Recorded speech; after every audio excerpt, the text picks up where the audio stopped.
Hello, Year One. It's lovely to see you all again.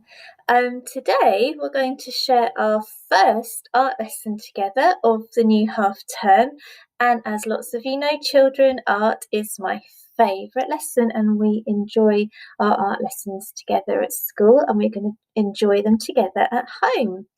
Now, our topic this half term is called Once Upon a Time, and it is based on traditional tales, and it's based on one traditional tale in particular, an African traditional tale all about Anansi the spider.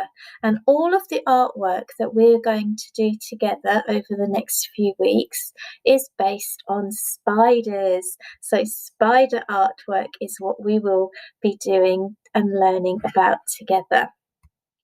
Now, our what for week one, what we are learning to do is to explore mark making using a variety of tools.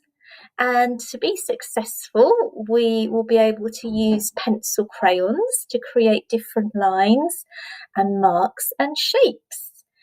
And also use our pencil crayons with control. So that will mean holding your pencil with the correct grip, which I'll try and show you here with our pincer movement, and colouring within the lines. So as I said, this term we are learning about spiders in art, and we're going to also think about this through stories and songs. And one of the most famous songs with a spider in it, a nursery rhyme, is Incy Wincy Spider. So if you'd like to take a minute to pause this slideshow, you can follow the link on YouTube and join in with the nursery rhyme Incy Wincy Spider. The first thing we're going to do together in our art lesson is to learn how many parts a spider has, how many legs a spider has, and how to draw one, because this will help us with the rest of our art lesson today. So, the children at school, we are going to draw a spider in our sketchbooks, and the children at home, you need a pencil and your purple sketchbook, and we are going to draw our first spider. Now, spiders have a head and a body and 8 legs, and they have 2 feelers as well. So I am going to try and show you how to draw one. What we need to do is to draw. I'll draw it first and then I'll show you. First of all, start with your head.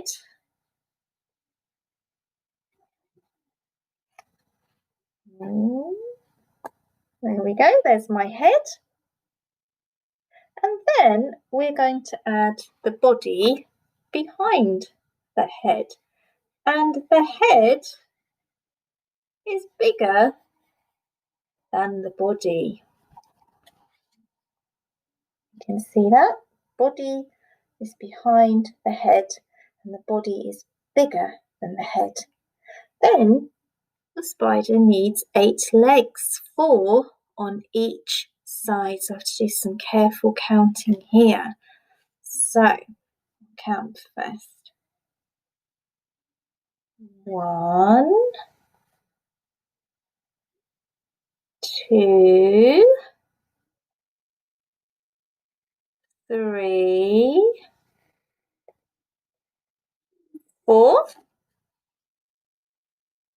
4 legs on one side, and then we are going to put exactly the same amount on the other side. 4 legs on the other side. Make it the same. 1, 2, 3, 4. There he is. And of course now he needs 2 feelers and 2 eyes. So we can add that to his face. So 2 feelers and 2 eyes. There we go. And there you have a spider. I would like you to draw that in your purple book if you're at home, and the children at school, we're going to draw that in our sketchbooks, and you can use the spider on the slideshow as well to help you with that.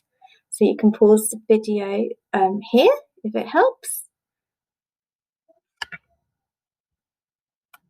Okay, now you've had a go at following my steps.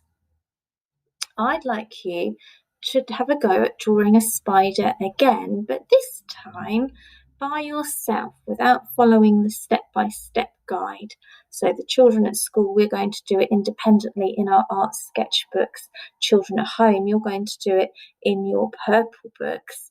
And this time, have a go at doing it by yourself. Now, you need to make sure it has the right amount of legs, a body, and a head. And this time, can you add some labels to your drawing? Can you write a label that says 8 legs?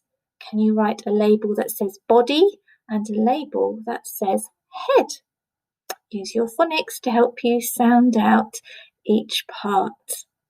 Or if you really need a bit of help from your grown-up, that's fine, and your grown-up can write the labels for you, or your grown-up could write the word for you and then you could copy it onto your sketch. So remember, my top tips would be start with the head first, then draw the bigger body behind, and then add 4 legs on one side and 4 onto the next side. Have a go. Oh, now this is a very colourful slide indeed. Lots of different spiders for us to have a look at here. Now, there are many different types of spiders. Now, what we're going to try and do with this slide is to use our pencil crayons and practice colouring and keeping in the lines. Now, the children at school, we are going to have printouts of these spiders, and we are going to practice colouring them in. Now, this spider, you can see there's a spider that is mostly black on my slide with a red blob on him. Now, he is a black widow. And black widow spiders are black with red dots. So if you would like to try and colour him in, you need to think about using the right colours for the black widow spider. The spider at the top with lots of patterns, he has got African pattern designs and colours on him. And he's not a real spider. He is a spider where people have designed him thinking about the spider Anansi that I mentioned at the beginning. Anansi the spider is a character from African tales that we're going to learn more about later in our artwork. And here they have used African patterns and colours to decorate this spider. So if you want to colour him in, try and use the colours and shapes like they've shown us in the square on my slide. Now, just behind my head on the slide, there is a big furry tarantula spider, which I've actually been very brave one day, and I've held a tarantula, and they're very big and fluffy. And if you would like to colour in the tarantula, you need to think about choosing orange and black and brown colours for him. If you are at home, what I suggest you do is to draw some more spiders like the ones that you have been practicing already in the guides that we've just done. Draw maybe 3 more spiders and then choose how you would like to colour them in this time. Would you like to make one of your spiders look like the patterns of a tarantula and colour him in orange, black and brown? Or you could make another one of the spiders you draw look like an African spider. like the one at the top of the page, and put lots of shapes onto your design, like the African patterns, and use the African colours that you can see in the square. Would you like to have a go at turning one of your spiders into a black widow and making him all black apart from the red dot on his back? You might like to design a spider of your very own and choose whichever colours, patterns, shapes you would like to. But I would like you to have a go at drawing 3 more in your purple book at home, the way you practiced, with a head, a body and 8 legs, and then showing me maybe a tarantula design on one of them, a black widow design, maybe an African design with lots of shapes and patterns, or one of your own. Remember, hold your pencil properly with the pincer grip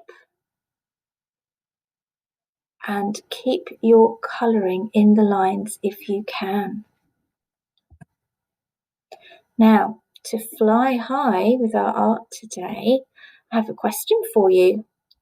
What types of spiders did we colour in today? We've just talked about it in our last slide. Can you name any of them, the names of any of the spiders? Or remember where the special patterns on one of the spiders was from? Which country were they from? Can you remember the name of the character of one of the spiders we talked about? If you're not sure, you can go back through the slides and check. I hope you enjoyed your art today. I can't wait to see some of your designs. So if you have any you'd like to share, you can always email them to us on Parent Support. Just remember to add your child's first name and their class name. And me and Mrs. Brackenbury and Miss Robinson would love to see them. Bye-bye for now.